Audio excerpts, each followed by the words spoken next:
नमस्कार, द लक्ष्य एक्सप्रेस में आपका स्वागत है। मैं हूं आपके साथ रूबी और आइए नजर डालते हैं इस वक्त की बड़ी खबर पर। आज मध्य प्रदेश कैबिनेट की बैठक हुई डॉक्टर मोहन यादव जी मुख्यमंत्री जी की अध्यक्षता में, जिसमें कई महत्वपूर्ण निर्णय लिए गए हैं। जैसा कि आप सब जानते हैं कि जल गंगा संवर्धन अभियान जो 30 मार्च से शुरू किया गया था, उसका समापन 30 जून को कल खंडवा में हुआ है।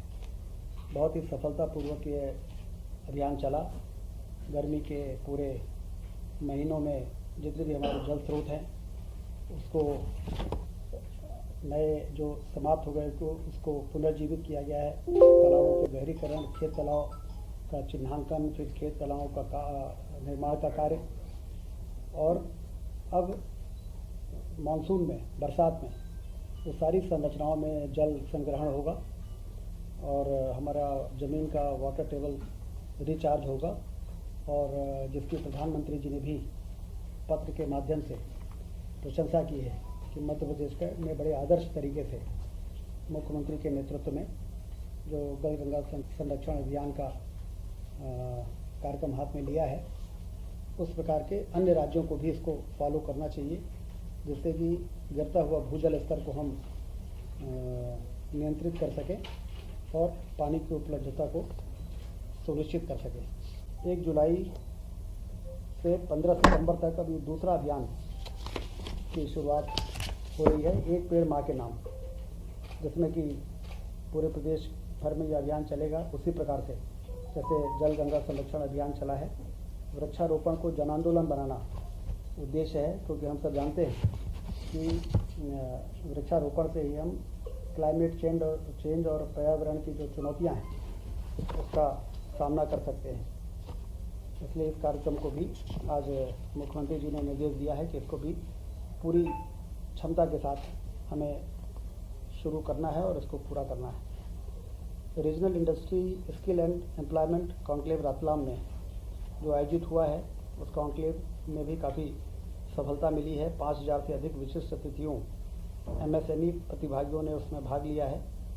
कॉन्क्लेव में 1674 करोड़ निवेश, जिसमें 3747 औद्योगिक इकाइयों का भूमि पूजन और लोकार्पण हुआ है, और रोजगार की संभावना इसमें रहेगी करीब 4000।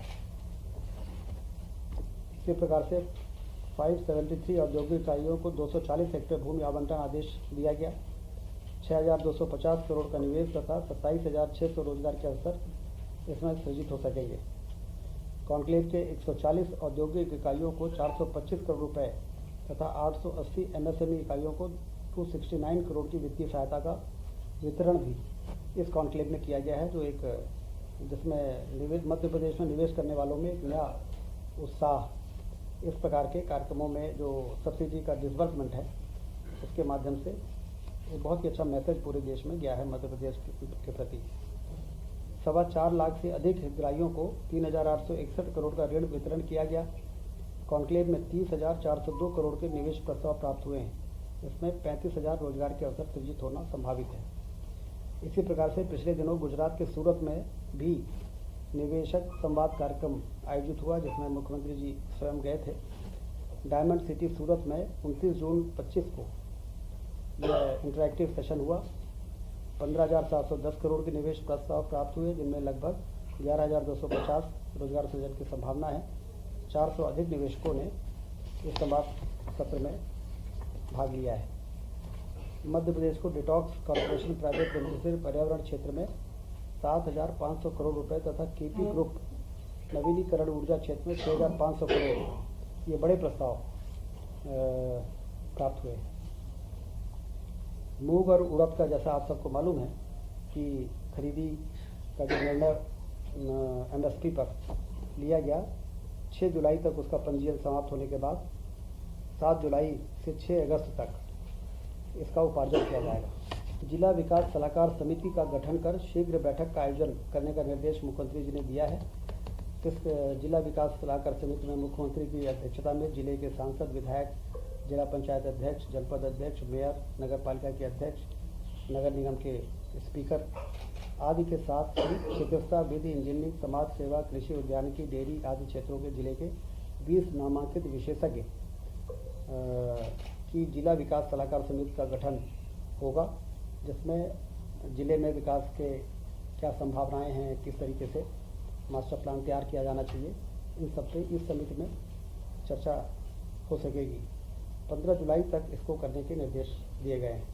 40 साल पुराना कलंक 30 जून को यूनियन कार्बाइड का कचरा का 100% निष्पादन हो चुका है।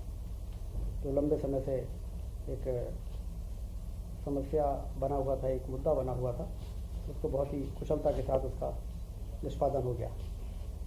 4 जुलाई को लैपटॉप वितरण युवाओं तक पहुंचने का कार्यक्रम होगा, जिसमें लैपटॉप का वितरण भी होगा, साइकिल डिस्ट्रीब्यूशन जो चल रहा है उसका भी कार्यक्रमों में भी भागीदारी होगी। सभी प्रभारी मंत्री, विधायक सब इसमें हिस्सा लेंगे। ऐसा निर्देश मुख्यमंत्री जी ने आज कैबिनेट में दिया है। आज के कैबिनेट के एजेंडे में मुख्यमंत्री वृंदावन ग्राम योजना को अनुमोदन किया गया है।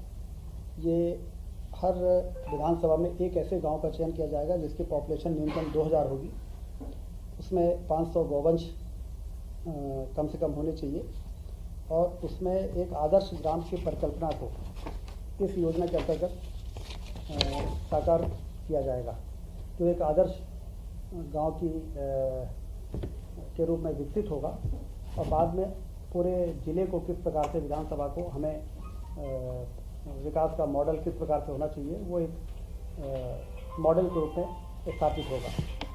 इसमें जो कंपोनेंट हैं, गौशाला होनी चाहिए, ग्राम पंचायत भवन, सामुदायिक भवन, आंगनबाड़ी भवन, स्वास्थ्य केंद्र, स्कूल भवन, यात्री प्रतीक्षालय, सोलर स्ट्रीट लाइट, पुस्तकालय, सर्व सुविधा युक्त आजीविका भवन, ग्रामीण आजीविका, पशु चिकित्सालय, ग्राम तक कनेक्टिविटी, ग्राम के अंतर्गत आंतरिक सड़कें, नाली, सार्वजनिक वितरण प्रणाली की दुकान, गोडाउन। इस प्रकार से 27 ऐसे पॉइंट हैं। ड्रिप इरिगेशन, हर घर जल, सोलर ऊर्जा आधारित पंप के माध्यम से, और बायोगैस प्लांट, शांति धाम निर्माण, गौ समाधि स्थल, सेग्रीगेशन शेड, जल निकासी के लिए नाली, कृत्रिम गर्भाधान केंद्र। इस प्रकार से 27 सार्वजनिक शौचालय, सार्वजनिक उद्यान को इसमें विकसित किया जाएगा। उसके लिए जो आवश्यक बजट है उसका प्रावधान हमारे बजट में किया गया है। आजीविका संबंधी गतिविधियाँ भी, वाटर कंजर्वेशन संबंधी, पंचायत सशक्तिकरण संबंधी, विशेष लक्ष्य प्राकृतिक कृषि को कैसे हम प्रमोट कर सकते हैं, मल कीचड़ प्रबंधन कैसे हो सकता है, धार्मिक स्थल भूमि का संरक्षण, वहाँ का पूरा मास्टर प्लान उस गांव का, ये सब उन गांव में सारी जो नवाचार और जो बेस्ट प्रैक्टिसेस है, जो विकास के लिए मूलभूत आवश्यक मापदंड हैं, वो सारे उस पर लागू किए जाएंगे, जिससे कि हम एज ए मॉडल उसको शोकेस कर सकें कि एक आदर्श गाँव किस प्रकार का होता है। इस विधानसभा के इस गांव में जाकर उसको देखा जा सकता है। प्रधानमंत्री सड़क योजना अंतर्गत जो पिछले दिनों सड़कें बनी हैं बहुत व्यापक स्तर पर मध्य प्रदेश में, उसमें उन मार्गों में जो क्षतिग्रस्त पुलों को आइडेंटिफाई किया गया है कि कैसे ऐसे कितने ऐसे पुल हैं जो क्षतिग्रस्त हैं या कन्वर्जेंस में आ जाते हैं, आवागमन प्रभावित हो जाता है। तो इसमें 1766 पुल आइडेंटिफाई हुए हैं पूरे प्रदेश में, जिसके निर्माण में 4572 करोड़ रुपए की सैद्धांतिक स्वीकृति आज कैबिनेट ने दी है। 5 वर्षों में उन सारे पुलों का निर्माण होगा। राज्य के बजट से 100% ये राशि उपलब्ध कराई जाएगी। ये एक बड़ा काम आज कैबिनेट में निर्णय हुआ है। 5,500 करोड़, 4,572 करोड़, 1766 पुल। इसके बनने के बाद ग्रामीण क्षेत्रों में आवागमन की सुविधा में काफ़ी सुधार। तो एक बड़ी उपलब्धि मध्य प्रदेश को मिली है। राष्ट्रीय रक्षा विश्वविद्यालय जो गांधीनगर में है, उसका कैंपस भोपाल के लिए स्वीकृत हुआ है। और अभी ये जो हमारा राजीव गांधी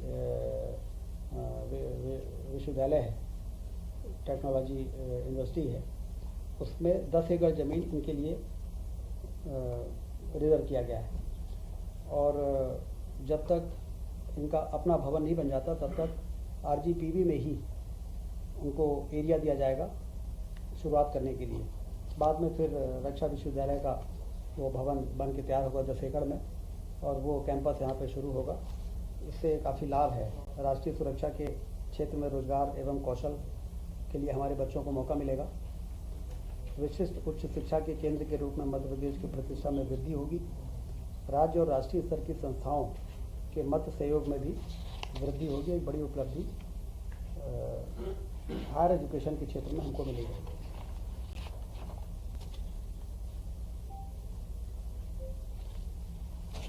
तीन नए नवगठित जिले जो हैं मऊगंज, मैहर और पाडूना, उसमें अनुसूचित जाति जनजाति के कार्यालय खोलने के लिए आज मंजूरी हुई है। इसमें 3 करोड़ 81 लाख वार्षिक अतिरिक्त व्यक्ति स्वीकृति आज प्रदान की गई है।